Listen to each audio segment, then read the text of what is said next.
بسم اللہ الرحمن الرحیم نحمدہ ونصلی ونسلم علی رسولہ الکریم۔ ناظرین و سامعین السلام علیکم ورحمۃ اللہ وبرکاتہ۔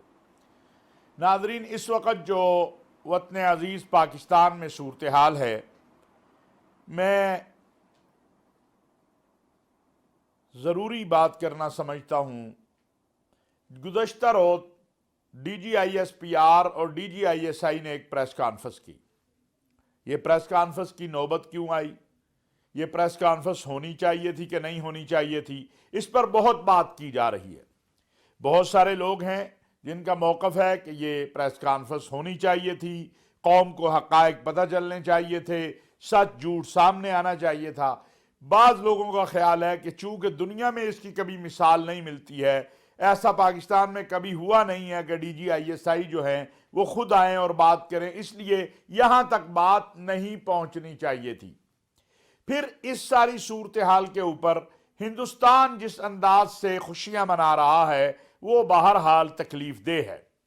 میں کہہ رہا ہوں تکلیف دہ ہے، اس لیے تکلیف دہ ہے کہ میرا دشمن، میرے وطن کا دشمن، میری فوج کا دشمن وہ خوش ہو رہا ہے۔ یہ نوبت کیوں آئی ہے؟ عمران خان صاحب ابھی وزیر اعظم تھے جب انہوں نے کہا کہ نیوٹرل تو جانور ہوتا ہے، آپ کو معلوم ہوگا، اس لیے کہ پاکستان کی جو مسلح افواج ہیں، پاکستان کی فوج نے، پاکستان کے سلامتی کے اداروں نے ان سے یہ بات کہہ دی تھی کہ آپ کی حکومت، آپ کی پارٹی کے ممبران، ان کے معاملے میں اب ہم مزید کوئی کردار ادا نہیں کر سکتے۔ آپ سیاسی لوگ ہیں، آپ اپنی سیاست سیاسی انداز میں، سیاسی طریقے سے کیجئے، ہم مداخلت نہیں کریں گے، ہم آپ کی مزید اس میں مدد نہیں کر سکتے۔ جو آپ کے ایم این ایز ٹوٹ کے آپ سے جا رہے ہیں، جو ایم پی ایز ٹوٹ کے جا رہے ہیں، آپ جانیں اور آپ کا کام جانیں۔ اس کے بعد پہلے نیوٹرل کہا گیا، جانور کہا گیا، پتہ نہیں کیا کچھ کہا گیا، میر جعفر کہا گیا، میر صادق کہا گیا، سب قوم کو سمجھ ہے۔ اگر آج کوئی یہ کہتا ہے کہ نہیں جی یہ سارے نام تو وہ اپوزیشن کے رکھ رہے تھے، تو یہ بھی لوگوں کا علم ہے۔ غدار تک کہا گیا اس سپہ سالار کو جس نے اپنی ساری زندگی اس وطن کی بقا، سلامتی اور استحکام کے لیے لگا دی۔ 2018 ہو یا 2021 ہو یا 2022 ہو، وہ سپہ سالار جو پاکستان کو معاشی بحران سے نکالنے کے لیے، سفارتی بحران سے نکالنے کے لیے ہر وقت، ہر لمحہ جدوجہد کرتا ہے، محنت کرتا ہے، جو اس کا کام نہیں ہے وہ اس لیے کر رہا ہے کہ جن کا کام تھا وہ نالائق اور نااہل تھے۔ پاکستان میں کریڈٹ لینے کے لیے ہر کوئی تیار ہوتا ہے، گالی دینے کے لیے بھی ہر کوئی تیار ہوتا ہے، لیکن 2018 میں بھی پاکستان ڈیفالٹ ہونے جا رہا تھا، اس وقت بھی ہمارا سپہ سالار اپنے دوست ممالک کے پاس گیا، امریکہ کے پاس گیا، اور یہ آن ریکارڈ ہے، یہ کسی سے چھپا ہوا نہیں ہے۔ نہ کبھی عمران خان صاحب اس سے انکار کر سکیں گے کہ اس وقت بھی پاکستان کے سپہ سالار جنرل قمر جاوید باجوہ صاحب نے سعودی عرب ہو، امارات ہو، امریکہ ہو، چائنا ہو، اپنے دوست ملکوں کے ساتھ بات چیت کر کے پاکستان کو ڈیفالٹ ہونے سے بچایا۔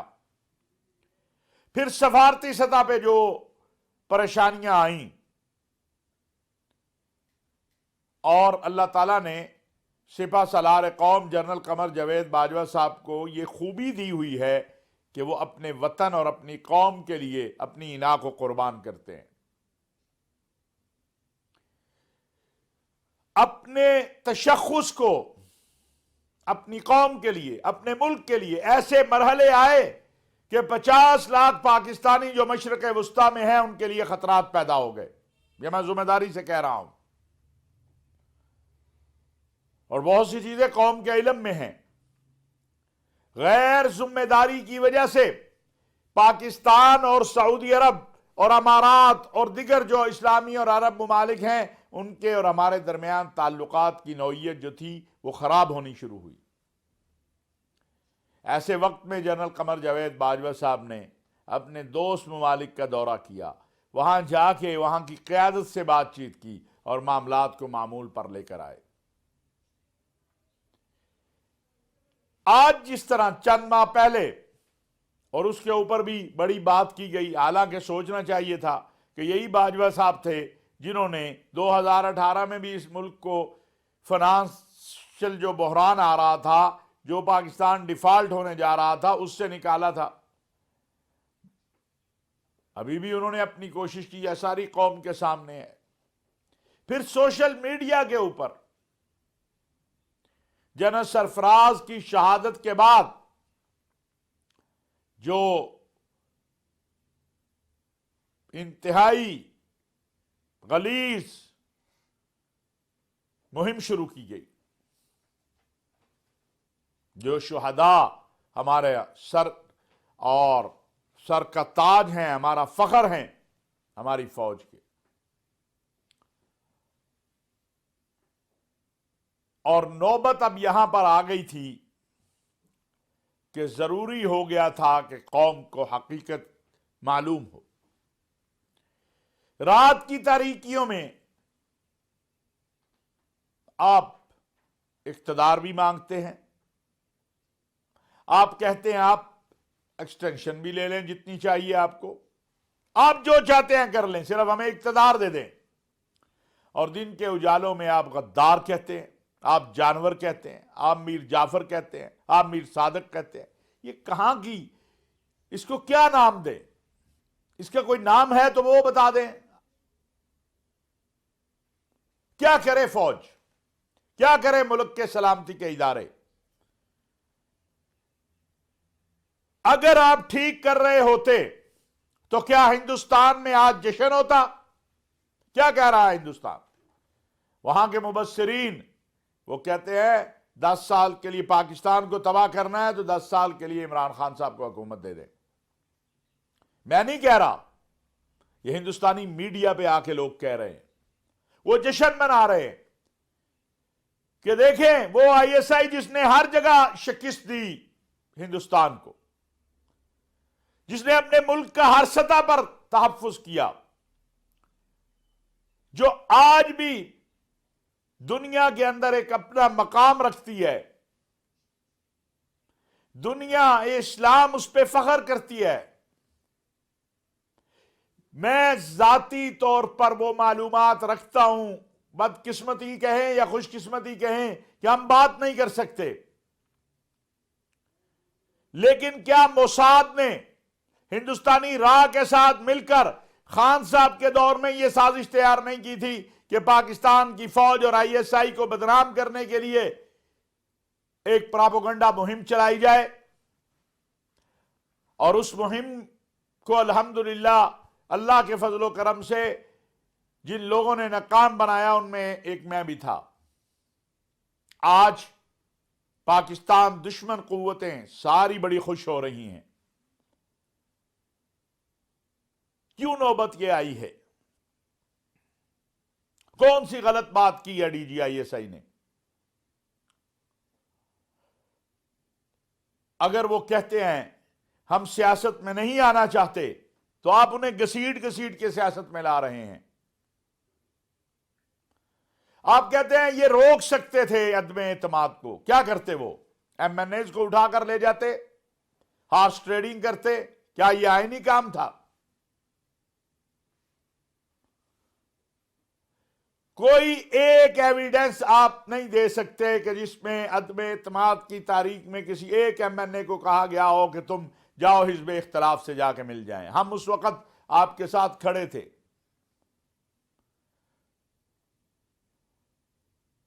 آج یہ بات بھی میں عرض کر دوں کہ ہم اپنے وطن کے لیے آپ کے ساتھ آئے تھے، اپنی قوم کے لیے آپ کے ساتھ آئے تھے، اس لیے نہیں آئے تھے کہ ہمیں کوئی اقتدار، اللہ کا شکر ہے یہ جو منصب ہے اس سے اللہ نے ہمیں بہت بالا رکھا ہوا ہے، آج بھی اور ماضی میں بھی تھا۔ اس سے اگر میں ذاتی طور پہ دیکھوں تو نقصان ہوا ہوگا، فائدہ کوئی نہیں ہوا ہوگا،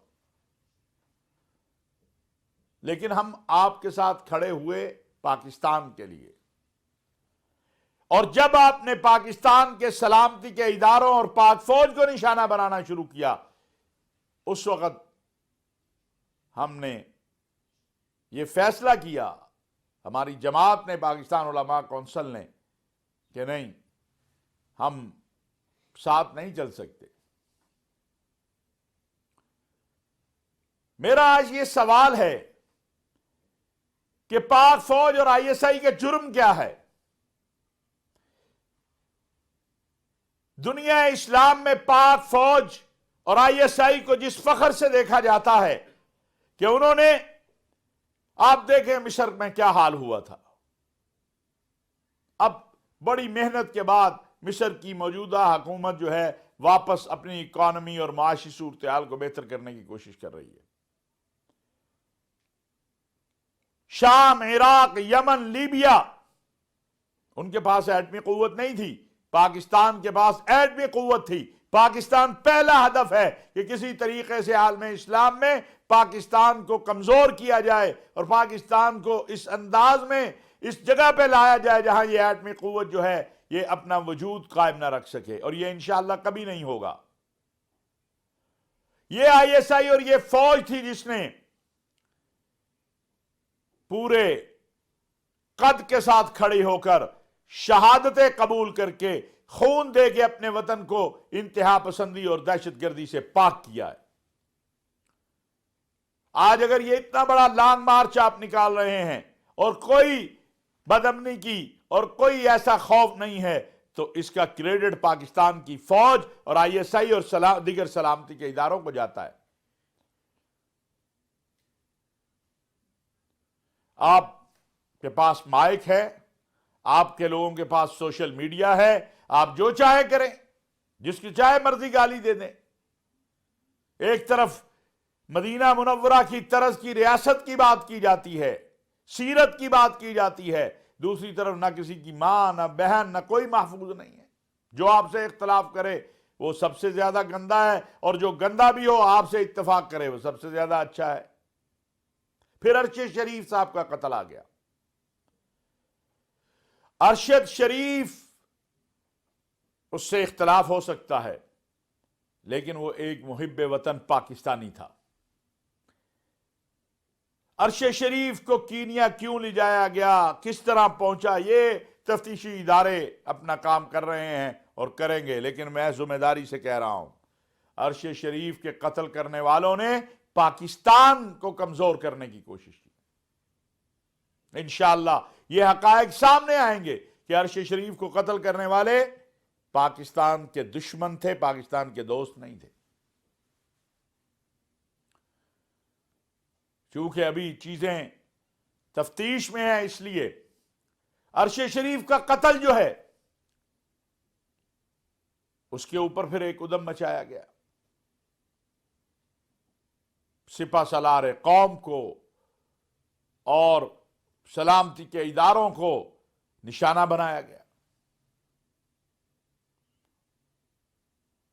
یہ تسلسل ہے گزشتہ 4-5 بلکہ 6 ماہ سے، جس انداز سے ملک کے سلامتی کے اداروں، آئی ایس آئی اور فوج کو نشانہ بنایا جا رہا تھا، اور اس کے نتیجے میں بہرحال کل D G I S I نے آ کے کچھ حقائق قوم کے سامنے رکھیں۔ کیا کریں وہ مجبور ہو گئے کہ آ کے اپنا دفاع کریں، قوم کو بتائیں وہ کیا کر رہے ہیں اور ان کے ساتھ کیا ہو رہا ہے۔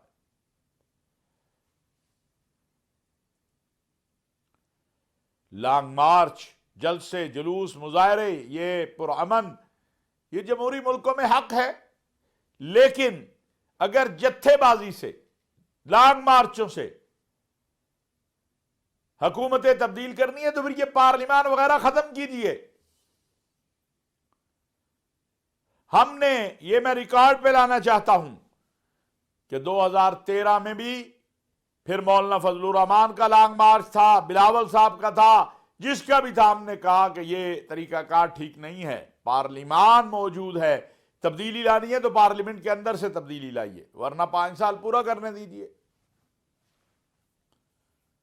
نہ ہم جتھوں اور مارچوں کے ذریعے حکومت کی تبدیلی کے حق میں ہیں، اور نہ ہی ہم ہارس ٹریڈنگ کے ذریعے حکومت کی تبدیلی کے حق میں ہیں۔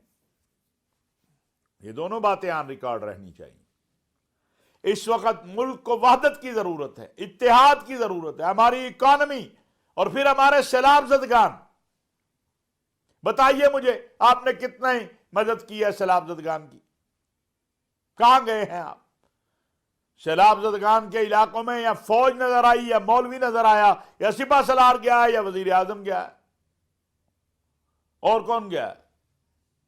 70% پاکستان سیلاب میں ہے، سردیاں آ رہی ہیں، بیماریاں بڑھ رہی ہیں، ان کا کوئی پرسان حال نہیں ہے۔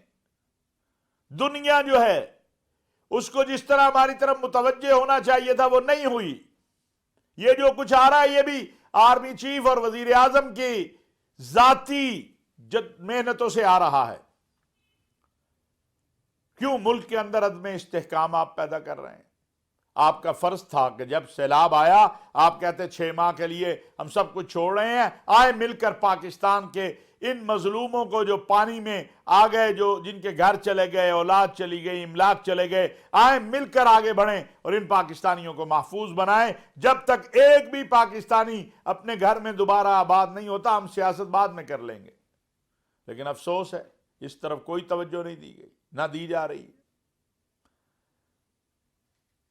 اب بھی ہماری التجا اور گزارش ہے، التماس ہے آپ سب سے کہ پاکستان کی ساری سیاسی قیادت ایک جگہ بیٹھے،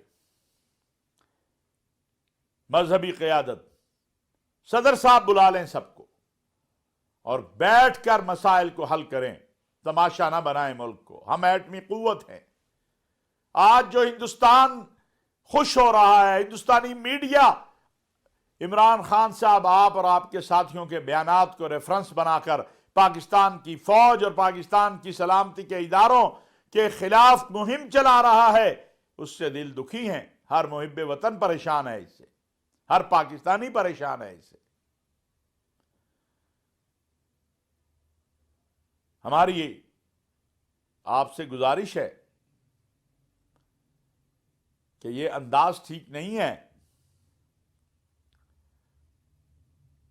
غصے میں، جذبات میں ایسا عمل جس سے آپ کے ملک کو نقصان ہو، آپ کی قوم کو نقصان ہو، آپ کی فوج کو نقصان ہو، آپ کے سلامتی کے اداروں کو نقصان ہو، وہ کسی صورت بہتر نہیں ہے۔ حقائق تلخ ہیں۔ اگر آپ کچھ جانتے ہیں تو بہت سارا کچھ اور لوگ بھی جانتے ہیں۔